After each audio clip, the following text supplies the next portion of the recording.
Hello again. This is Brian Copeland talking. Welcome to another edition of Copeland's Corner. We have got a great panel this week. Maureen Langan is back after traveling the world. Johnny Steele is back. He's become a left winger, I guess.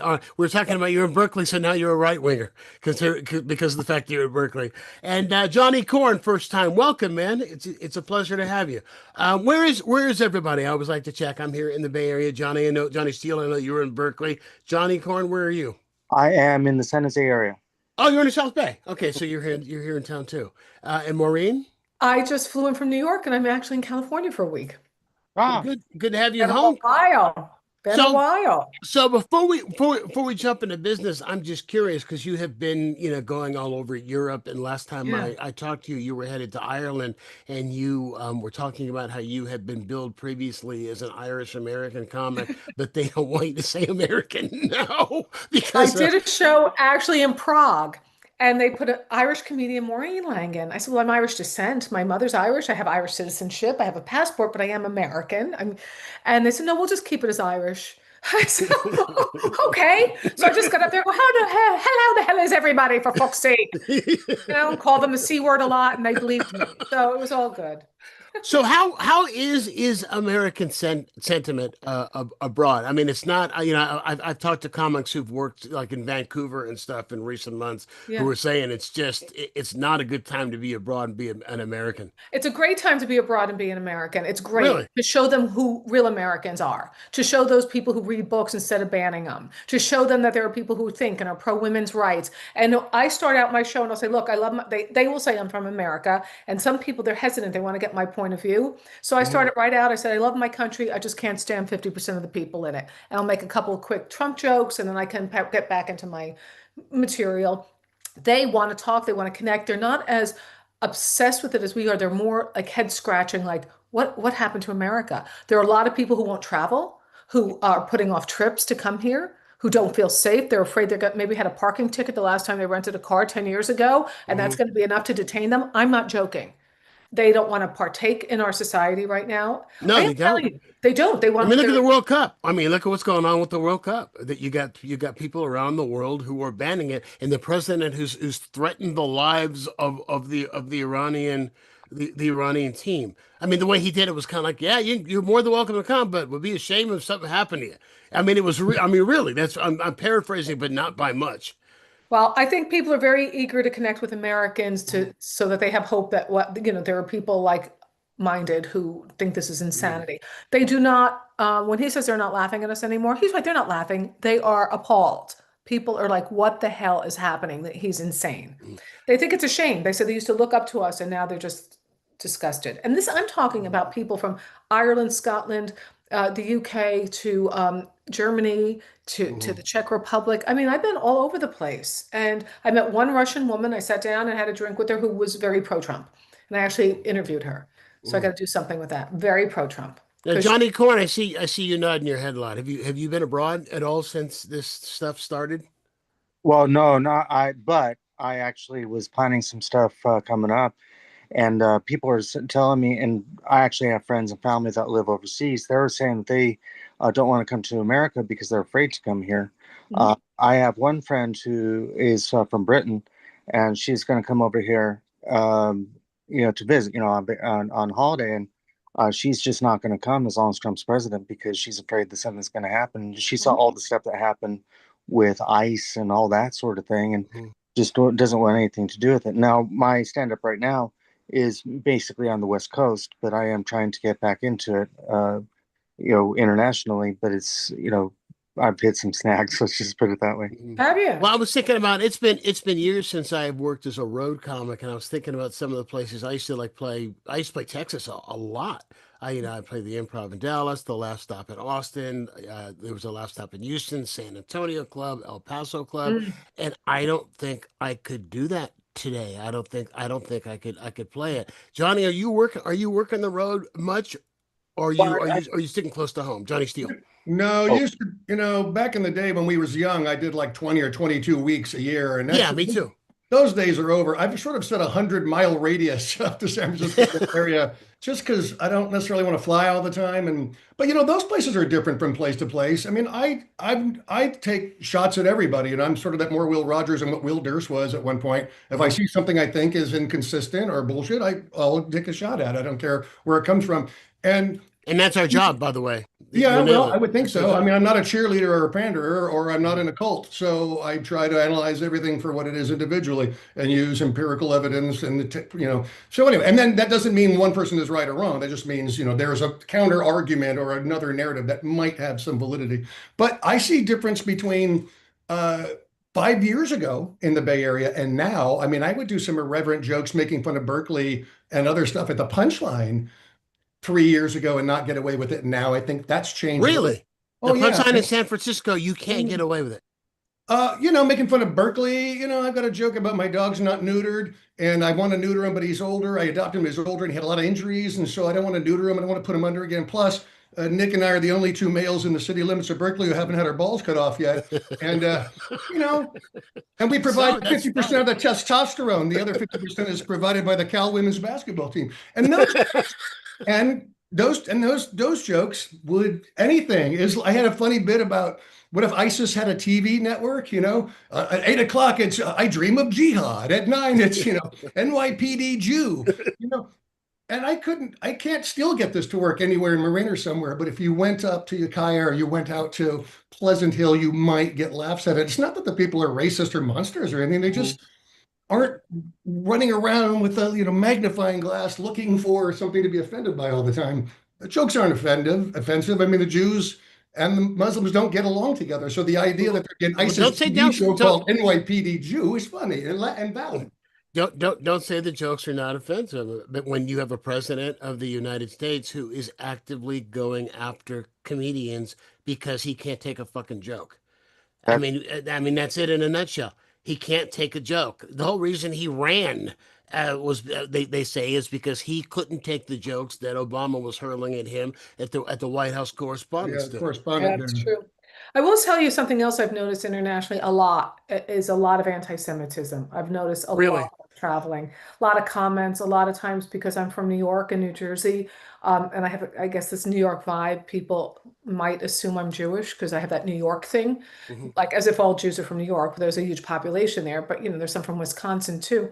And when they find out I'm not Jewish, it's interesting to hear how people will say things just freely. Yeah. Brian, I generally don't pull punches that much, but I used to have a joke, very benign joke, about living a couple of doors down from the Jewish Community Center in San Francisco. Remember that joke? And it was about, my mother says, you're a Catholic, Spanish, Italian Catholic kid. Well, what do you do at the JCC? And I said, well, and I'm not that interested in Judaism. It's just they have a great basketball court and they're Jews. They're not using it, and I used to go play basketball twice a week up there. And it's just a silly joke and it goes on. And I sort of had pulled it in the last 3 or 4 years just because I don't want to seem like I'm piling on or making, it just. And there's the fact that we have violence against synagogues. Yeah. And it's just. So you have to sometimes, even if you're a reverend or take shots at both sides and everything else, you might have to some point say, is this the right time for this joke? Well, I agree with that. I think the Mets, and I was a big Met fan growing up, they used to have like a Jewish Heritage Day or Jewish Sports Day or something honoring Jewish players. They stopped that this year. So I'm not surprised.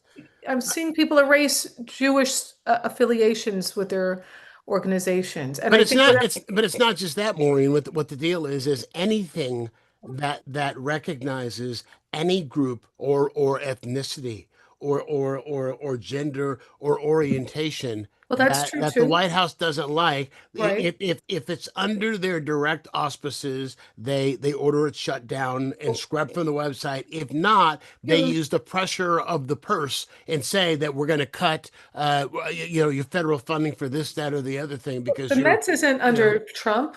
No, but you don't know whether or not the White House. Well, there are a couple of things they can do. Number one, you don't know whether or not they get any kind of grants from federal grants for anything. That's number one. Number two, you don't know if any of the sponsors of the Mets are in some way in a situation where they could be hurt they could be harmed, they could have lose a federal contract or be pressured It's or sad. be, It's sad to me, and it's also that people lack courage right now because you can totally disagree with what's going on in Israel and Benjamin Netanyahu, and you can have compassion for the Palestinians, but you can also have compassion for Jews as a whole. And I'm seeing this spill over into all Jews are this, and the way people are being treated, I think it's disgusting. And being over in Prague, where Germany didn't attack them during World War II, but yet they still got 80,000 Jews. Mm. And that you're in the room with all the names and your head is spinning. You're going to throw up all the names and Madeleine Albright's grandparents on that wall.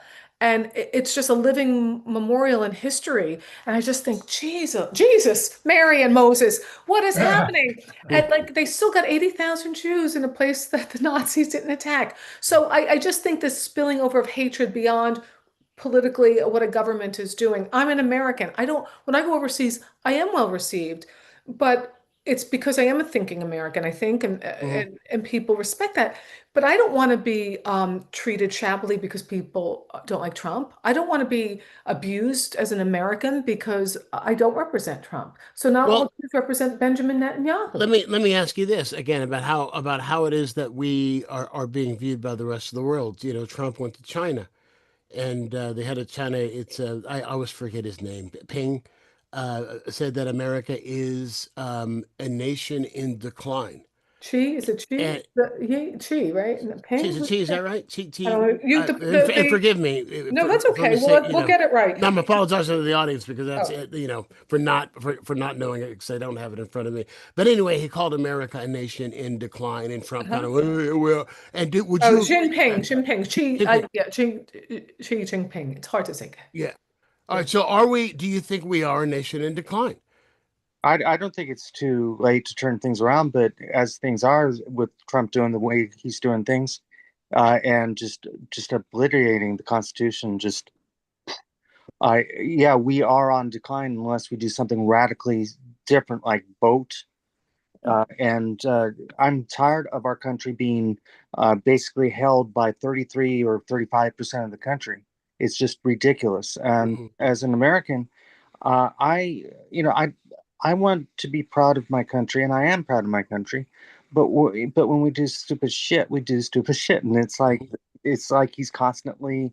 I That's why my comedy's over the top. I used to do satire, but now I'm doing absurdist comedy because everything's absurd now. Yeah. It's just has gotten to that point. See, here's the thing that worries me, and Johnny Steele, I want your thoughts on this on the bigger picture. And that is, let's take Iran, for example. Barack Obama had negotiated, an arms deal with Iran that, without a missile fired, without anybody getting killed, we had they were giving it 97% of their uranium. They were keeping enough atomic energy, specifically for energy. The Strait of Hormuz was open, and Trump just came in and tore it up and now has thrown everything in disarray. So, and there are several agreements that he's exercised this kind of behavior with. So, if you're a foreign country, let's say there's a big blue wave. And let's say the Democrats take over the House and take over the Senate and take over the White House. If I'm a foreign nation, I'm still not going to cut a deal with the United States, knowing that it means nothing because in 4 years, the next guy can come in and just throw it out. I mean, Johnny, do you think that is a legitimate concern that we have? It hurts our credibility. That we have no credibility, actually, quite frankly, when it comes to making deals with allies and former allies, uh, America first has become America alone, and I'm really afraid that's at least for the rest of our lives, the four of us, Mm, that's what we're going to be stuck with. mm, So, am I being hyperbolic? Do you think? No, mm. not at all. And I we had the Strait of Hormuz open before this whole thing started, so that's on Trump. We had a nuclear deal that was signed and was working, and we had inspectors and the whole thing, and then he tore it up, and look at where we are now. He also didn't go to Congress or Senate to when like he's just basically ignoring the that Congress declares war by just changing the name. Yeah. Well, just to Oh. to respond to that before I go to you, Brian, probably about 30 or 40 or maybe 50% of the presidents over the last 20 years have launched attacks on foreign countries without congressional approval. Right. I don't think Clinton did. The war. I don't think Obama did. I'm sure Clinton didn't.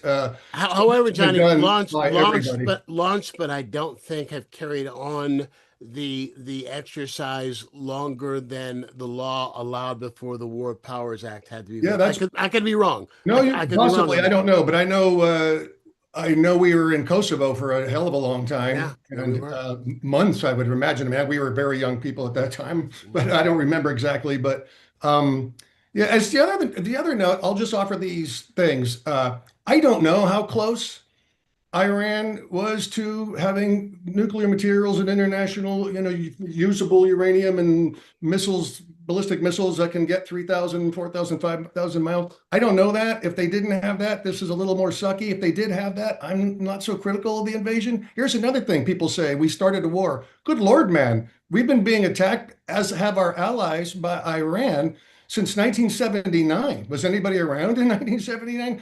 The proxy war, Hamas, Hezbollah, who are the other guys in Yemen or somewhere? Those are all funded by Iran. They are the largest sponsors of terrorism in the world. Yeah, number one. I forget. I could be wrong. Something like 15 or 20 planned attacks. I don't know if it was London or England in general, were thwarted in a short period of time coming from Iran. So it's not like these people aren't murdering and raping and killing and pressing not only their neighbors in Israel, but their own people. I mean, Lord have mercy. People are running up and down my street every hour with the no kings, no Nazis, no fascist sign. Wow, this guy, by all accounts, with military might, slaughtered 25 or 30,000 of citizens in a couple of weeks in his own streets for having the audacity to say, we've had enough of this. Well, here's but here's the issue. I mean, there are plenty of places around the world where we could say that and say that we want to be involved in it. But the pretext for this that has changed over and over and over again was that Iran's acquisition of an atomic bomb, of a nuclear bomb, was imminent. There was an imminent danger, and there was no imminent danger, because the fact that the rationale continues to change. But there are lots of places where people are being brutalized by dictators. And these, by the way, are the very people that this administration cozies up to. Yeah, hello. We're the bad guys now. We are now the bad guys. We are now the Axis powers. I hate to say that. I don't think most powers in the world will be all that upset if the best case scenario in Iran happens and there's an overthrow and a revolution and you get something that looks like Iran before, which looked like sort of the Paris of the freaking Middle East, for Christ's sake. Now it looks like the 5th century. Okay, but here's human rights. So I think everybody would be happy if that happened. You're right, but here's the thing that you're missing. And the thing that you're missing is this, and that is when the Iranians were protesting against the former Ayatollah who we killed in that attack. Mm-hmm. There were like 30,000 Iranians protesting, and Trump said, "Yeah, go ahead and protest. We've got your back." Mm-hmm. And then once they began to kill their own citizens, we didn't have their back. And matter of fact, we had none of our ships anywhere near the Persian Gulf to be able to help them. He set them up. He said, "Go on out and do it. We got you," and we didn't. I could be wrong, but I thought he also said to the leaders, if you kill any more of your citizens, we're coming after you. I'm paraphrasing, but I'm almost certain he said that. He may very well have said it, but he's also said every other day that he's talking to them and that they want a deal. And they're going, what? Let me ask you this. This is what I'm confused about. When I actually woke up the first day in Prague and found out we were now in a war. And I said, oh, that's awesome. We're now in a war. And a guy I went to high school with, very right wing, and he was like, oh, so Mo, I guess you want the Ayatollah there? I go, no, I love him. That's what I want there. Yeah, that's it. No, I think about my 3 nephews who are all in their early 20s, and I think of war, and that frightens me. That's where I was coming from. I have family members in the military too, on active duty. You were. Well, see, I worry about that. And I had just come from 3 military bases in Germany where I was performing with these young, hopeful people. And that's what I was thinking of. Mhm. So I thought, but who do we have in place now? We have his son, who's supposedly even more of a hardliner. And who's younger? Yeah, so I don't understand what is our goal or it isn't. But your original question was, is America on the decline? And I would say, yeah, we've taken 10 huge giant steps backward. Will we go forward again? I believe we will. But I always wonder, this interests me before Trump. I was always interested in Reconstruction.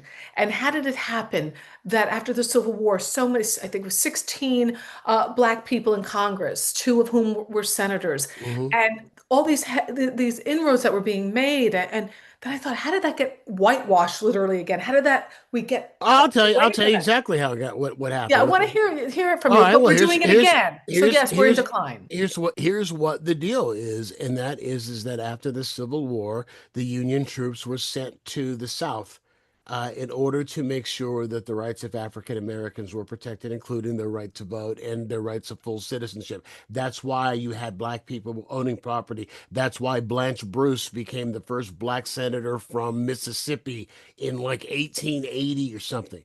So what happens is that this holds, I think it's like 20 years or more this holds. And Yeah. then there is the election of Rutherford B. Hayes. That election somehow got thrown into the House. And it ended up that there was a compromise. And what the compromise was that the Union troops would leave the South. And once the Union troops left the South, they did exactly what it is they're doing now that they're allowed to redraw districts. Yeah. And then you had 100 years of Jim Crow, but that's how it happened. They're calling this the Second Reconstruction Well, now. that's how I'm feeling. That's what I'm reading. From all I Mhm, go, this is mirroring that time. So mhm, I'm seeing how we go backwards, and I go, how can we stop this? And we're not stopping it. So I don't know yeah. how far back we're going to go, but I do think we'll go forward again. But yes, we are Mhm. in decline right now for sure. No, All right, point. let me get into some of the questions. I'm sorry, Johnny, were you going to say something? Oh, well, I was just going to say that at we're in a moment of time, and at the end of this moment in time, we're going to look. We're in history right now. When we're going to at some point in time look back at history and go like, oh, I made it through that. Yeah. Oh, Yeah. oh, Well, hopefully. yeah. Well, Uh, hopefully it's some I'm time. I'm going to say hopefully. All right. As I mentioned, if you're watching us or listening for the first time, what we do is give each comic a question to answer, and then we open it up and let everybody else chime in on it. So I think that I'll go ahead and I'll start with you, Maureen, on this one. Oh, Okay, so there is right now, it looks like an enormous advantage for Democrats going into November. And if there is even though there's shenanigans now with them seizing ballots from 2020, and the speculation is that they're going to try to claim massive voter fraud and somehow not validate the results of this election. But if it's a free and it's a fair election and there is a blue wave and the Democrats take over Congress, there are so many crimes that Trump has committed that we know of. I mean, the 3,800 stock trades that he did in the first quarter, where he buys millions of shares of Dell and then says, "Buy a Dell computer today." I mean, he should be smacked just for that. I used to buy Dell computers, but I yeah. mean, there's so many, the Ghislaine Maxwell. I mean, there's so much stuff so many crimes. However, people are hurting. People can't afford gas. We're looking at a food shortage, it looks like, because of what's going on with the Strait of Hormuz. People are really suffering. People can't afford rent. Foreclosures are up. Where do you think the priority should lie with a Democratic Congress? Should they be spending all their time on investigations and holding people accountable, or should they be trying to do something to help people who can't pay the mortgage? Oh, well, of course, it's got to be the economy number one. We know James Carville, it's the economy stupid. It has to be the number one thing is the economy, which also I think includes healthcare and all of that. But I also think that you can also have a task force or some department of justice, maybe an impartial one, go after his crimes. It has to be done. This man is just a total grifter, a total, and now he's the only person who's going to be immune from the IRS forever. Not just him, he and his family. That's so I'm watching this going, what is happening every day? It's tenfold how much more he gets away with. And just an aside, I predict he's going to pardon Ghislaine Maxwell. You brought her name Oh, up. no question. He's No going to question. pardon. You think so, right? There's no downside. What's the downside? He doesn't have to run again. you know, He's what's totally going to pardon her. But I think the economy has to be number one on the Democrats' lips. Number one, for me, I vote on healthcare, economy, women's rights, and unions. Those are my big issues. okay, Johnny, what do you think? Do you think they should spend time on investigations, holding people accountable, or should the focus be on the I think American people? so. I think there should be a little caution. I mean, that whole Russiagate still stinks to a lot of people, a lot of time and a lot of money, and we absolutely have you. And oh my God, you're a traitor, and you colluded with, and then it turned out to be nonsense. And people No, see that's not true, Johnny. Well, it's That's intended to be exactly what it turned out. What we were after. I don't believe what the No, Democrats. the way that Bill Barr presented it to the American people, that's what it sounded like. Read it. Read it. There's ample evidence that there was collusion. I think to independents and probably right wing or Republican folks, I just think more hearings and more of this and more of that is a stinky thing.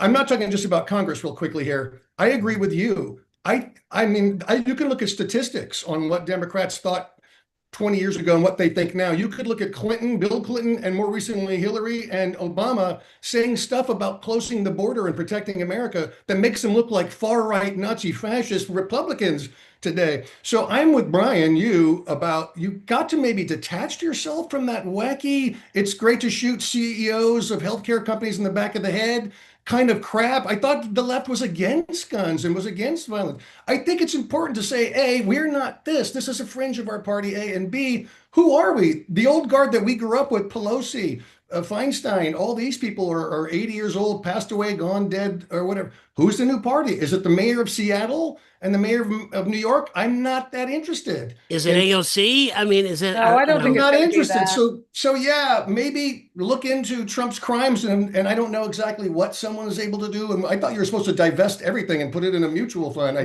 Here's the thing: that there are so many things that we all thought were laws that we found out they weren't laws; they were norms and just things that presidents did, such as put all of your assets in a blind trust.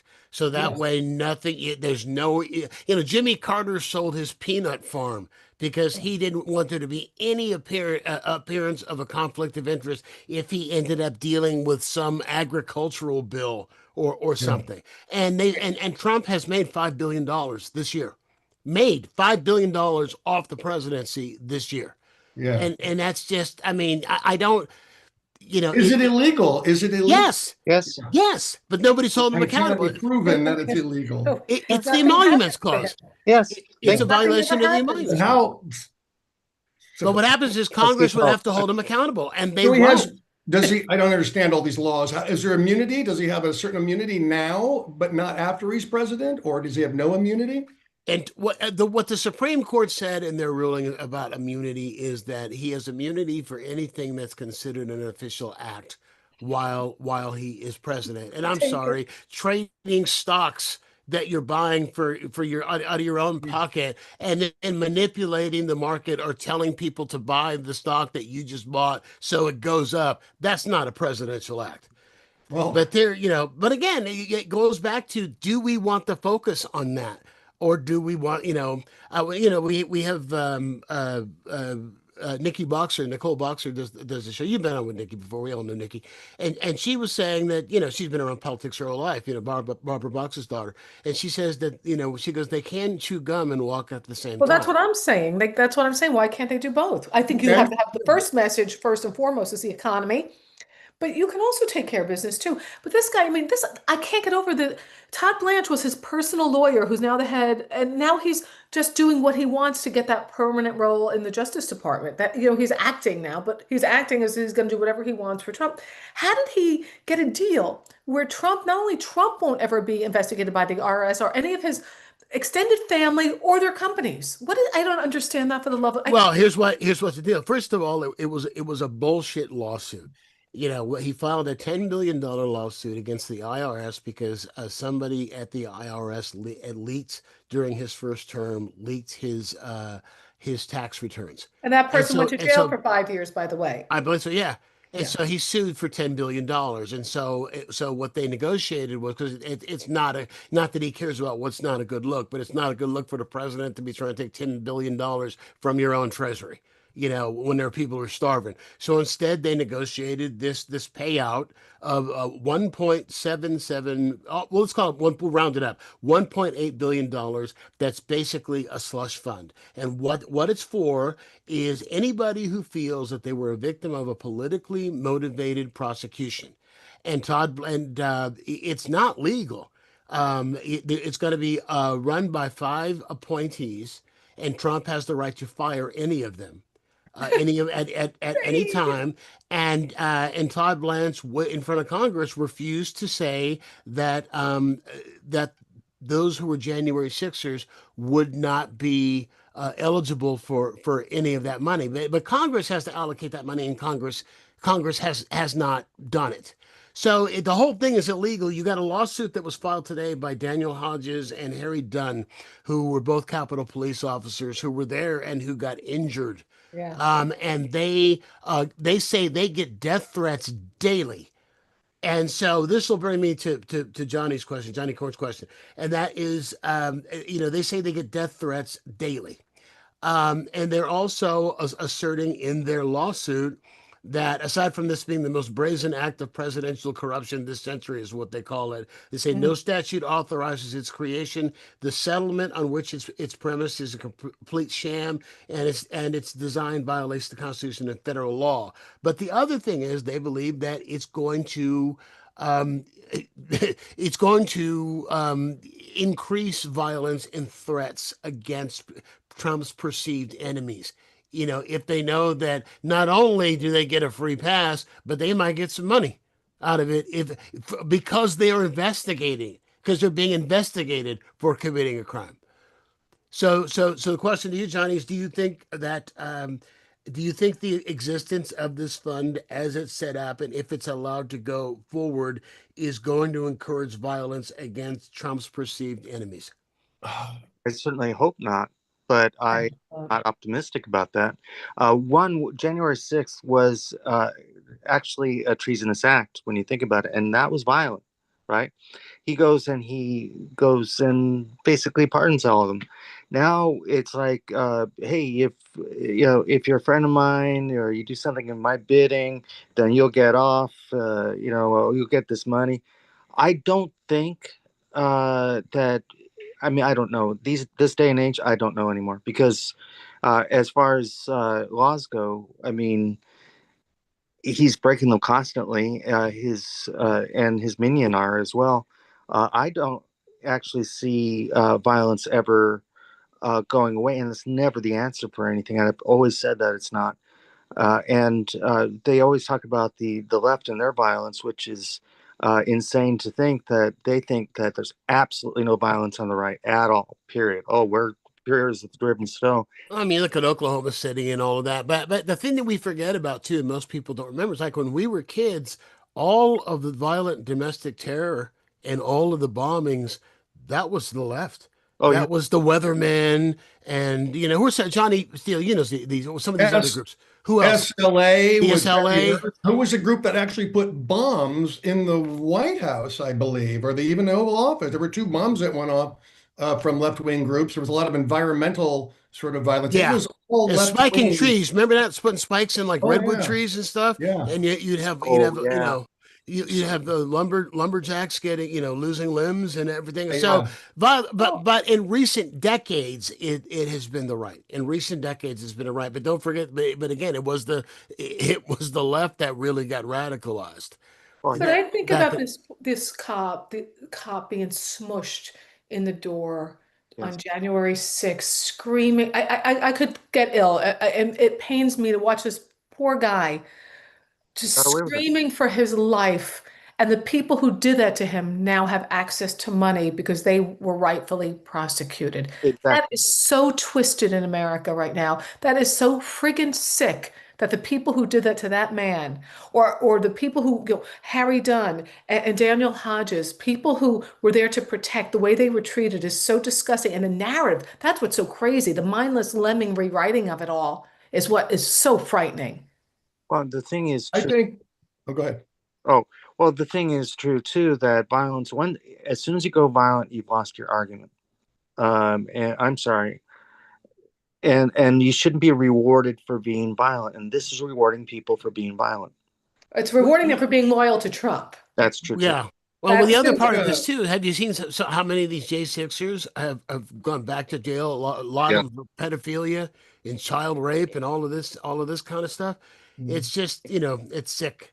I think But it's. I think go if ahead. I can weigh in, I think it's the worst thing Trump did. I think he did it right out of the gate, as you remember too.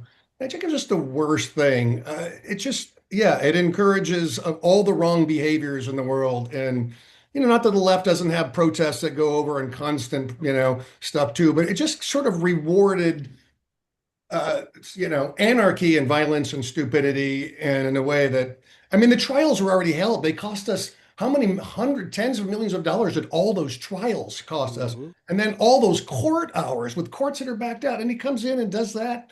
Just right off the gate, I thought, well, maybe he'll be moderate. Maybe he's mellowed in a few years. The first thing he did, I just went, what are you thinking? The guys who are going to vote for you are already going to vote for you. You're going to lose.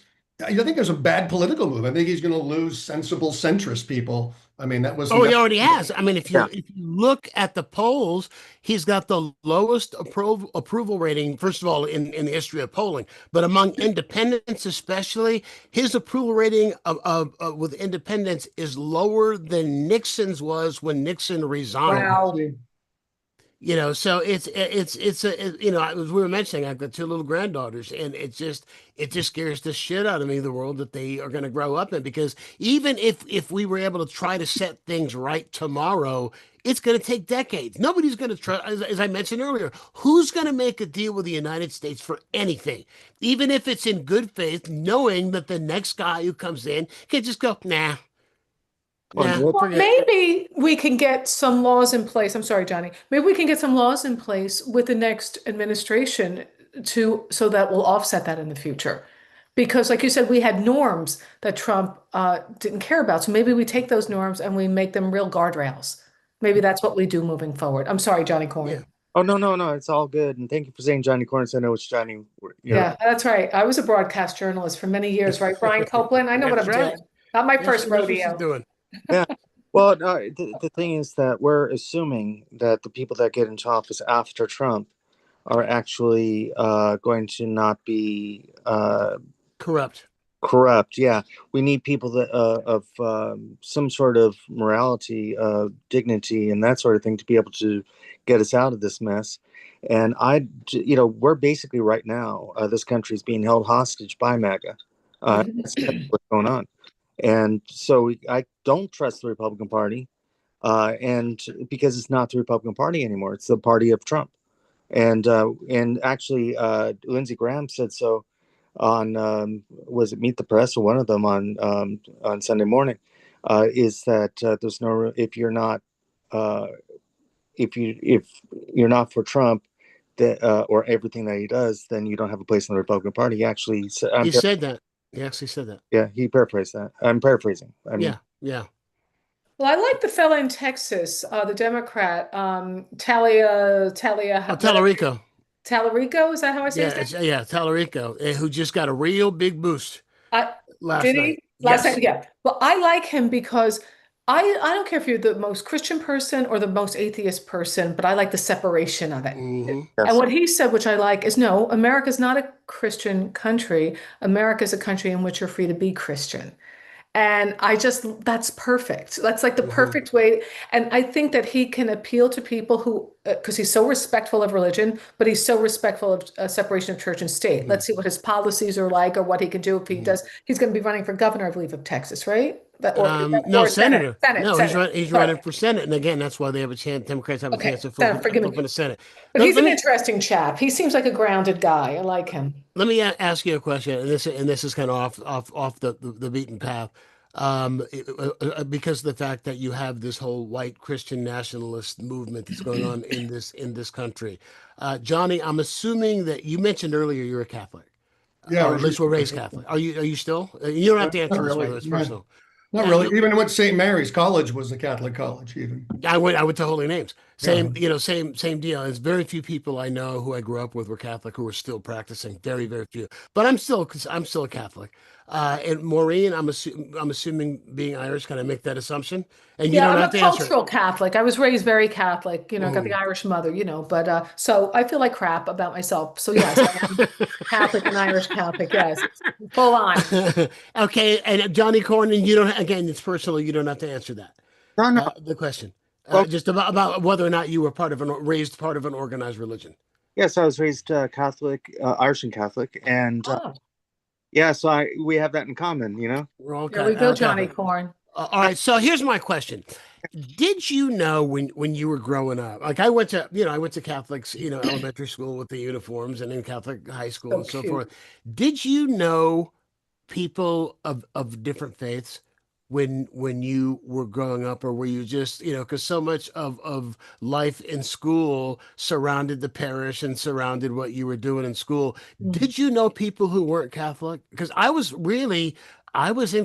in high school before I met anyone who I knew was Jewish. I was in high school before I, met anybody who was Muslim and knew that they were Muslim. Had any kind of meaningful exchange with. So were you isolated in that Catholic silo? Because that's a big problem when we're talking about, nationalism is in Christian nationalism is that people are only associating with people who have the same religious beliefs that they do. So I'm just curious if that was just my experience or was it yours too? And anybody can jump in. My high school was about 25% Jewish.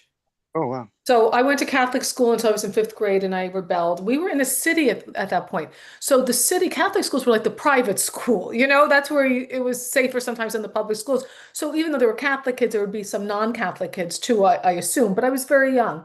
When we moved to the suburbs, um, we were in the public school system. And again, I went to high school probably at least 25% Jewish. So yeah, and then my sister's best friend, three houses down, was Muslim and she went to Egypt with her, a cultural Muslim, so, that was rare that, weren't a lot of, now it's a lot of Muslim people in the community, but, and Hindu and Sikhs. But yeah, so I grew up around a lot of Jewish people, a lot. Okay, Johnny Steele, did you know people who weren't, was your family real Catholic? I mean, Yeah. were you in mass every Sunday? This is a thing that disturbed me to this day. When I was in the seventh grade, that's when our school district introduced sex ed. And to appease the Catholics Yes, and I remember religious that. folks, they said, any parents who don't want to sign on to this, that's fine. During that biology class, your kid will be sent into another room. And I said, the room is one of embarrassment and humiliation, is the room I went to. Did And you have to go to that room? Did I they went take to you out? that room. And, Your parents wouldn't sign? They wouldn't let you have sex ed?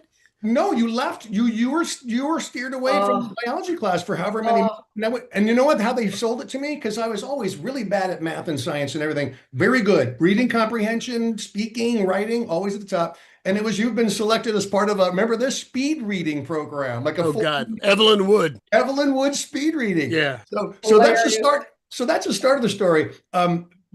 It was also sort of racially interwoven too. I'm Spanish and Italian. The town was very Italian, a lot of Spanish folks, so that there was that. But I was always a tiny bit skeptical. And here's the funny part of the story.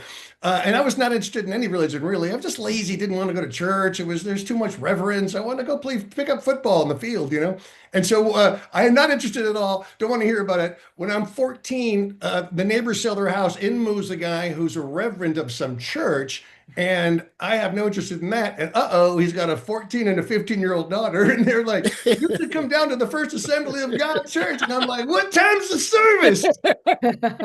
Totally true. And I'll tell you, Believe it. you've only been to a Catholic service in your whole life for the first 14 years. And then you go to a First Assembly of God. It is people coming up and falling down and testifying Speaking in tongues and gobbledygook. Yes. and all of that kind of stuff. When's the last time? How long's it been since you've been to a mass? Oh, who me? I know, well, it's Johnny Steele. Since you've Okay. been to a Catholic mass, how long since you've been to one? Probably, I hate to say it, but funerals. And as my mother became aged, I would go out there on her birthday week or whatever and go to her, Palm Sunday and go with her. So I would go occasionally. I had a friend who passed away and it was like a second son to them. And so I went Yeah. the Sunday after the service. I stayed around town and went to service with them. See, Yeah. I, Still I to this stopped. day. I stopped with COVID because I realized that it was a spreader event. Well, It, I was mass was watching a it and I spreader thought, event. I realized why I wasn't there. The guy was up there for 10 minutes. Where are the jokes? Where's proof? This thing on? You want an applause break, your first joke, an applause break, and your identity and point of view clear within 35 seconds. What's going on? Okay, Hilarious. Johnny Corn, did you growing up, did you go to Catholic school? Public school. And by the way, Johnny, nice, solid first name. I approve. All right, thank you. So, and hi, Dougie. Anyway, yeah, what's the name? Okay, never Sorry. mind. Okay. Anyway, now that I got that out of my system, I love pets. Anyway, went to public school, and so I did know people of other religions, and they did have the sex ed thing, which I was opted out of, but I figured it out. So that so there's that. When? A few weeks ago? When did you figure this out, Johnny Corn? I'm teasing. Oh, Joking. Come on. no, okay. We all figured out it was, and it was pretty down the line, Yeah. life begins at conception, abortion is always wrong. Well, Here's how you put a condom on a banana. My buddy, and I tell this story in my show, in my show, The Waiting Period. My best friend used to hang out at Planned Parenthood to meet girls oh wow. because he figured they're coming there for birth control. Well, the thing So- about, I told my 13-year-old niece, we were driving past the Planned Parenthood last month, and I said, and her mother was in the car, I go, that's Planned Parenthood there in case your girlfriends or their boyfriends ever have questions, even if they're not sexually active, they can go and ask questions. They don't have to have money. They can do whatever. They can go there and ask. She's like, oh, all right. She was so uncomfortable. But I said, I'm not saying it's for you. I'm just letting you know you can go there anonymously. But my mother, the Irish Catholic mother, who I am one of 6 immaculate conceptions, did not take me out of sex ed. Did not. And I thought it was fascinating. And we had a teacher who'd throw condoms on the desk and throw diaphragms at the time at the desk. Could be forced to have to see it. And I had the best sex ed teacher, and I felt really informed and knowledgeable. And that gives you power because that doesn't make you more sexually active. It makes you more informed from the day comes when you want to be sexually active. Okay, so this brings us to Johnny Steele's question, which has to do with sex, as a matter of fact. And I've chosen especially for you. Okay, so according to a recent study, I had this last week, I didn't get to it. Over 90% of men between the ages of 8 and 80 have viewed porn. And that number surprises me because I think it's low. But over 90% of men between 8 and 80 have viewed porn, and they say that they struggle with it, and they say that they are addicted. So my question for you is this. Number one, do you buy the numbers? Do you buy the stats? Number two, do you think that porn addiction is a real thing? And lastly, do you think that porn affects the way that men view women and their sexual needs? Well, I'll speak first, which is who is this 80-year-old guy who's still out of his mind for porn? And what is he taking every morning with his blood thinners? Some of that. I don't know if it's true or not. I mean, No, it's okay, well, the one second, this was Johnny's individual question. So for his close up. So go ahead, and then we'll get to you. Okay, I'll be short. I think it's You don't have to be short, just say it, yeah. when they call it an addiction, it's a little bit like saying, we don't understand. When we watch bears in their natural environment, all they do is look for food all day. Well, I mean, well, at least 3 of us have been 14-year-old males. Testosterone and hormones are oozing out of you. You could smell a flower that smells like perfume and get aroused. It's crazy. So the idea, I mean, I don't know what addiction is. How many hours a day are people watching TikTok? So I don't know if you haven't had sex with your wife and you're watching porn 5 times a day and you are not doing other things you should do. But people are watching so much crap and whatnot. So you asked 5 questions. I'll let everybody go on and answer. Well, let me ask you here's the other big one. Do you think that porn affects the way that men view women? That it gives men a distorted view of who women are and what women want sexually? Well, this isn't my joke, so if anybody knows whose it is, but I'll answer this way. What about how women view men? They have unlikely expectations of the pizza delivery guy. Whoever's joke that is, it's brilliant. That's a great It's joke. on my list of my 100 favorite jokes, so I could look it up and tell you, but that's a great joke. There was somebody who Porn is, and I'm not saying this from experience, but porn is across the board. I mean, there's a lot of very popular porn that's couples. Yeah. It's just couples who want to make a little side money and want to show the world and they're very loving and it's really real and it's not aggressive or, there are some more aggressive and violent things that might lead somebody who's feeble-minded to think that's the way women are treated. But I think it's, and by the way, there's all kind of porn. I mean, there's girls and girls, there's boys and boys, there's, I don't know what the percentage of people watching whatever is, but, and there's girls who just strip. And you think I know too much about this? No, I I feel like you don't. know a lot. I think you know a lot of niche I've- markets too. That's I've interesting. read some great articles about it. No, Did you so when you were 14 or 15, did you have a penthouse between your mattress and your box spring? we heard that we heard, and this was a non-Catholic kid from the neighborhood whose parents were on the ball, and he was considered quite a troublemaker, definitely going to juvie, as we called it, juvenile hall. And there was a story that his parents let him get Playboy at like age 16, and that he threw him out at the end of the month. You don't think we rifled through his garbage to find them? I kid you not, we did. We did. There was still a paper bin or something, and we found some, and it was phenomenal. It was just like, what the hell? True Okay, story. Johnny Corn, and then what Maureen's take on this. Well, I think Johnny has a very good point. There's all sorts of different types of porn, so it really depends on what porn you're watching. And kind of, my dad had a Playboy collection, and I remember he couldn't get the Playboy collection anymore because I found them, and my mom got upset that I found them, and so I feel kind of bad about that now. Where were they? Where were they? Okay, he had an office, like a home office, and he put them on the very, very, very top shelf, where he didn't think we can get. But there's something called a chair. Ladder. Chair. And all I did was I took the chair, went over there, reached up, and went, "Oh, what's this? Oh. And that's kind of what happened. And so, my dad was not happy with me. I'm sure he wasn't. All right, let me ask you, Maureen. First of all, do you buy the number that over 90% of males between 80 and 80 have looked at porn? Have viewed porn? Sure. I probably Really, 90%? yeah, You at buy least, that? You buy that? sure. Why not? Yeah. I think everybody has seen porn at some time. I mean, I'm sure there's a few people who have put themselves in a hut and closed their eyes, but I think somebody has seen it, even if accidentally.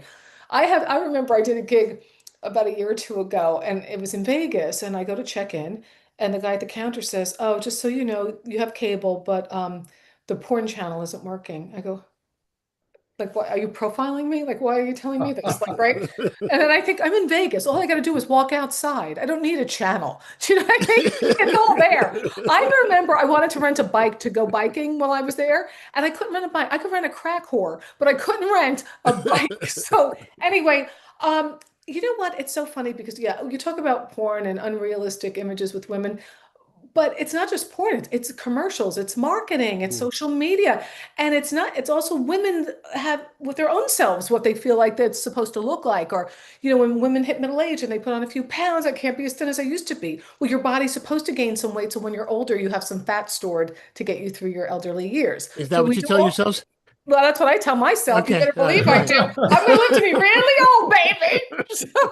No, if I had a flat stomach, I'd be a whore. But the thing is, my point being is we have a whole societal thing around what women and expectations and sexuality, and that's a whole cosmetics and clothes, everything is, and Botox, everything's built around looking a certain way to be appealing to yourself and to others. So, you know, I think we've had a problem for decades where teenage girls have been sexualized early oh, because yeah. they think that that's how they have to act or have to dress or have to, Mhm. Hey, Brian, can I weigh in on that question? Yes, please. As far as the numbers go, I would say that my study shows that 50% of the guys in this shot observe porn regularly. 50. What have you been doing? Is that where my iPad went? Oh, he's such a cutie. Well, I will tell you this. You talked about church, and I was at a service recently, and it's funny. I don't go to church regularly. It went for my mother, but it's interesting because we had to dress modestly. We weren't allowed to bring attention to our bodies in our dress because you didn't want to dress provocatively, but particularly in church. But I'm watching people go up with their ass cracks hanging out. I'm watching girls with cleavage, and Yeah. my nieces might say don't body shame, but I also think that there is a literally and figuratively titillating aspect to dressing a certain way, and we were raised that you don't bring attention to that, which is really also served well as a comedian because I mean the comedians who are hot and young they get attention for that. I don't get attention for that. I had a guy say to me last week, you're really good about you can talk about sex because you're not sexy. I said, you're dead to me, you piece of human crap. Are you serious? What meant I think what he meant, I didn't get offense, didn't take offenses. I think he meant that I'm not sexualized up there. So my point of view is coming from a different place. I believe that's what I mean. At least that's what I'm telling myself. That's what I'm telling. He didn't articulate himself well. Yeah, and I usually give people passes. I don't think he meant it that way, but he could have meant it that way too. I don't know. Whatever. But anyway, so I think it's all over the place. A couple of caveats on that. I think as much as possible should be done to keep people under 18 from saying that stuff. I mean, your brain your prefrontal cortex is even hooked up. Mine's not hooked up and I'm in my 60s. But, I don't know what that would have done to see some of the things I see. And here's another thing, and I'm not, all right, I wrote this one time to the people who run the website. There was a caption of a video was this whore is going to take it. And I just wrote, what are you doing? She's not a whore. She's some porn actress and that's a terrible thing to say. And I didn't get a reply from them, of course. That's one, you should be careful who sees it. It really should keep some of the stuff out of the eyeballs of, 14 and 15-year-olds. And the other is, I think they should be better about, there is a button on the most famous one, Pornhub, because I went and looked for it, where you can make a complaint on there now. There was at least, or you can write in and say something. Utah has banned it. I don't know how they do it, but Utah has outlawed it. So I don't know how they keep you from accessing it, but they can. I don't know how you could. But there's something where you can't. There's certain sites that you can't get, but it is against the law in Utah. Yeah, I know that. No, maybe these numbers are a correlation and not causation. But when you look at numbers of young men and how few dates they've had with women and how little sex they've had with women at a time when we had already, had a handful of girlfriends and intimate relationships. And so I wonder if there's a relationship. Well, you were a jock. I'll stay home and watch this, for God's sake, Yeah. All right. Well, with that, we are at the end of the hour. Any plugs? Johnny, I see you're teaching some comedy classes. JohnnySteele.com. Yeah, I do workshops every few months. I'm doing them in lovely Orinda, California every Saturday. It's a series, so you should be in on the first one. And I've got them at the Punchline when it opens back up after remodeling. And I'm doing a series of Elks clubs that I try to get you to. They're beautiful terrace out up in San Rafael. So look at JohnnySteele.com, workshops and gigs and other things. So what are you doing? Are you're taking newbies and teaching them like in six courses? You know what it is? How to become comics? I've had everything from a 15-year-old to a 75-year-old. There are over 2/3 of the classes, people that never have any intention of getting on stage. They're curious. They want to try it out. They thought they'd go to an open mic. It was terrible, 4 hours long, vulgar, and I often get comedians, I've had a couple, 2-3 comedians who came in and wanted to rework an old bit and tighten it up. And I talk primarily about 2 things, jokes and delivery. Now there's a million subcategories of that, but jokes and delivery, what are they? How do you write them? And then delivery, of course, point of view and rhythm and what to do with the mic stand, but primarily those 2 things. And everybody creates 2.5 minutes material. And then we have a show after the 4th class. We either do it that afternoon or we do it a week later. And I MC and everybody does. The goal is 2.5 minutes with somewhere in the vicinity of 14 or 15 minimum punchlines in there. Sounds like fun. That's great. That sounds like fun. Good work. Good work. All right. So if you go to the show notes, everybody's social media and contact information will be there. Johnny Corn, anything you want to mention? Yeah, I have a website, johnnycorn.net, because it's too cheap to buy .com. So it's johnnycorn.net.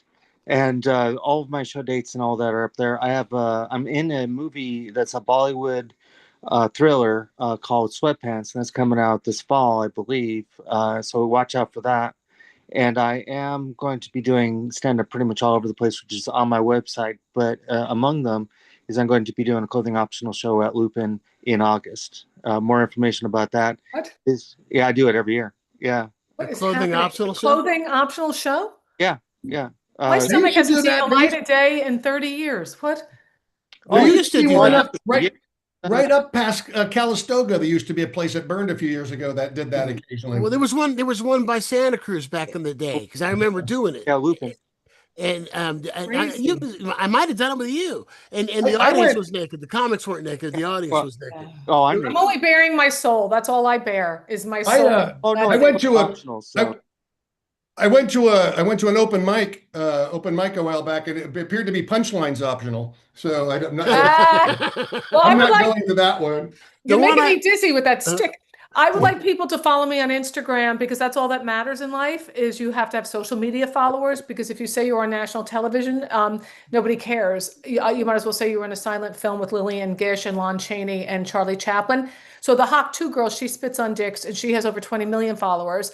And I say when I was coming up in life, if you want to get ahead in the world, you didn't spit on them. You had to do a lot more to them. And I'm not willing to do that. So people just follow me on Instagram. It's Maureen Langan, Langan. here's how bad it is. An actress friend of mine was up for an episodic guest star role on on a network show, and it came down to her and one other actress for Oh, this part. And you see where this is going? And they Yeah. gave it to the other actress because she had a larger Facebook following. crazy. Not because she was a better actress, because all things were equal. Apparently, all things were equal, and it came down to, well, she's got 2 million followers. She only has 1 million. I mean, That's gonna, crazy. well, I get it. I just want to also say I'm going to be in Dublin again next month. I have a few at the end of June. So I'll be in Galway and Dublin doing some shows. Dublin where? Dublin, Ireland, or Dublin, Ireland, California? Dublin, Yeah, Ireland, I and was like, who's Galway, booking a Ireland. room? Who's booking a room in Dublin, Brian? We should get out there. Ireland, Dublin, Ireland. So follow me on Instagram at maureenlangan.com. All right, Maureen Lang, good to see you as Thanks, you always. guys, Johnny and Brian. Johnny Steele, Johnny Court, great to have you. Please come back and see us again, Johnny. Please come back to the show again. It's a pleasure having you. If you like what it is that you saw or that you heard, this show streams live on Wednesdays at 1 o'clock Pacific, and it drops on YouTube on Thursdays, as well as the audio version drops on Thursdays, available anywhere you get your podcast. If you like what it is that you saw, do us a favor and please like and subscribe. If you're listening to the audio version, please give us a 5-star review because it helps people to find the show. So I will check you out next week. Until then, be kind to your neighbor. He knows where you live. Good one. Bye, Brian. Bye, old Bye. man. Have a great tomorrow. Be well, everybody.